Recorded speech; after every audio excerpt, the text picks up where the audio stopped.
Dunkirk is the latest film from Christopher Nolan, who I find to be incredibly overrated. This does not mean I think he's a terrible filmmaker. In fact, it's the opposite.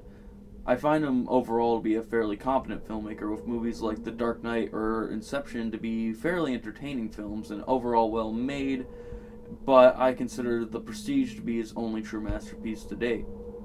I also have a tremendous amount of respect over the fact that he can literally get away with whatever he wants to make within the big budget studio system, and has been helping to keep film alive as well. However, I simply can't join the bandwagon of calling him one of the greatest filmmakers working to date or overall, like a lot of his fans do. If you're a fan of Christopher Nolan or love him as the vast majority do, then great, that's just fine. And just know going into this review, I am knowingly a part of the small minority of people who think he's just alright.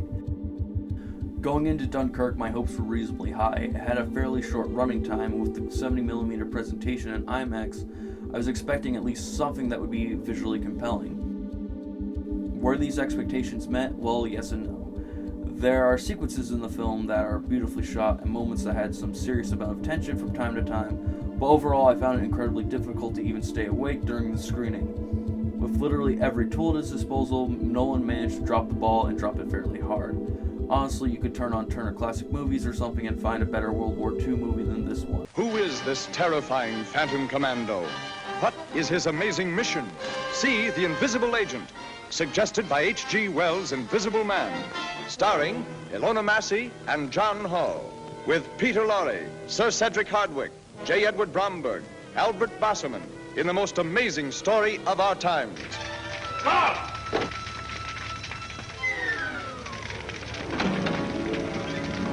Steady now. Don't let him get away.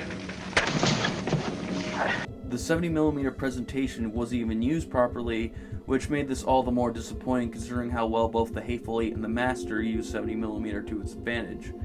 And with an obnoxiously loud sound design and soundtrack that attempt to bash you in the head with the idea that you are seeing a great movie does not automatically equal one. While granted it is a war movie, so it would need a loud sound design, however, they just push it to such an extreme that it just became way too obnoxious for its own good.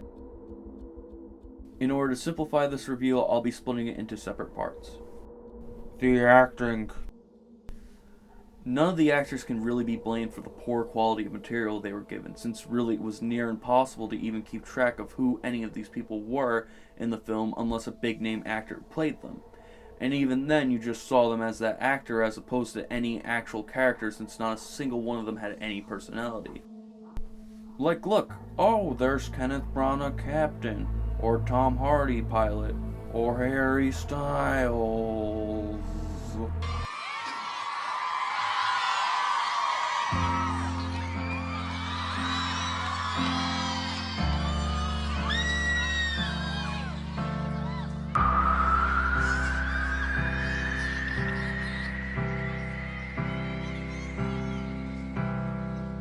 Just stop your crying, it's a sign of the times.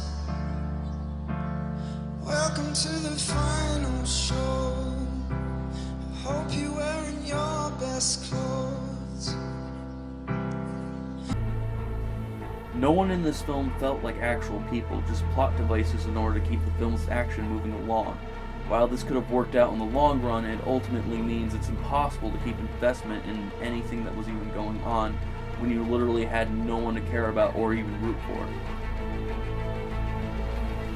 There is one mild exception, however, that being Mark Rylance, in which he plays an average man who decides to sail his boat out to sea in order to help with the war effort. Early on in the film, after he takes off, he finds a soldier deserted in the middle of the ocean, played by Cillian Murphy. And when he discovers they are heading back into Dunkirk, Cillian Murphy loses his shit and wants to go as far away from there as possible, while Mark Rylance wants to continue to head forward and help with the war effort. I honestly wish this was the film we got instead, where it played out like some psychological thriller, as the two men play a psychological battle of who controls the ship, and the threat of war would be serving great as a piece of mounting tension. And both Mark Rylance and Cillian Murphy are really great in their small roles, and if they had some more focus and more screen time, then they could have elevated this film into something great. However, this was not the case. Also, for the love of God, could Christopher Nolan stop putting a fucking mask over Tom Hardy so we can tell what the fuck he's saying in his movies? Now what's the next step of your master plan? Crashing this plane. The actions and the visuals. Wait, what do you mean I'm ripping off Red Letter Media and your movie sucks? No, I'm not. It's a homage, that's it. Yeah, it's a homage. Yeah, fine, I'll do something a little different. The actions and the visuals. Yeah, it's the same format. Can we just move on? Okay, fine. Endless trash! There were some set pieces in here that were quite visually impressive. One example is a scene where a rescue boat gets attacked at night, and we see the water crash upon the crew of the ship. However, a few moments like these are not enough to keep one invested in the hour and 40-minute film, and everything plays out like every other war film you've seen, or worse. The biggest problem with this film comes in the third act. Nolan made the stylistic choice of never showing the enemy. However, the biggest problem with this is that it's literally almost impossible to tell what the hell is even going on in any of these sequences. Either random bullets just fly around, or we see an occasional enemy plane in a mid-shot, and that's about it. I'm sorry, but for me this completely removed any of the stakes I felt or kept myself invested in anything that was going on. Also, this ruins the fact that at multiple times they talk about Dunkirk as some sort of hellhole that's surrounded by enemies ready to take them all out. When we never see the enemies in the film, it makes it literally impossible to feel this tension or to put us in the shoes of the characters Nolan wants us to be in. Also, another gripe that I hold against this film, while being fairly minor, is the obnoxious use of text at the beginning that was meant to explain what was going on in what felt like a really dumbed down way, when in fact the visuals tell this story far better. We see a lone British troop running around an abandoned town and finds a poster from the enemy as a piece of propaganda that he and his fellow troops are surrounded.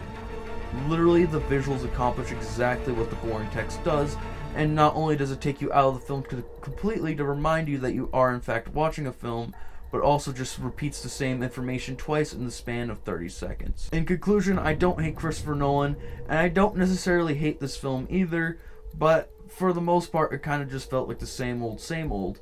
This is a very average film to me from a very average director, and honestly I feel like this film serves as perfect proof that we really don't need any more World War II films, at least anytime soon. I was hoping that perhaps Dunkirk would feel like something new and bold from him, but instead it might perhaps be some of his weakest work to date. I know my criticism may sound harsh, but it's just my opinion, and if you love Dunkirk or Christopher Nolan overall, then great, and please share any thoughtful criticism you might have below that may challenge any of the points that I made. However, I'm sick of the constant circle jerk he receives every time he attaches his name to a film, and overall I kinda just feel fed up with his films at this point. I hope he can return to his smaller roots and make something like Memento, or start to properly use his power he has on a big budget level to really push not only the audience members, but himself as a filmmaker. I think it's best to wrap this review up by quoting what a fellow audience member said after the film had wrapped at my screening. "That was just loud noise." Thank you, random audience member, because it's almost impossible to sum this movie up more simply than that. I give Dunkirk a score of 2.5 out of 5.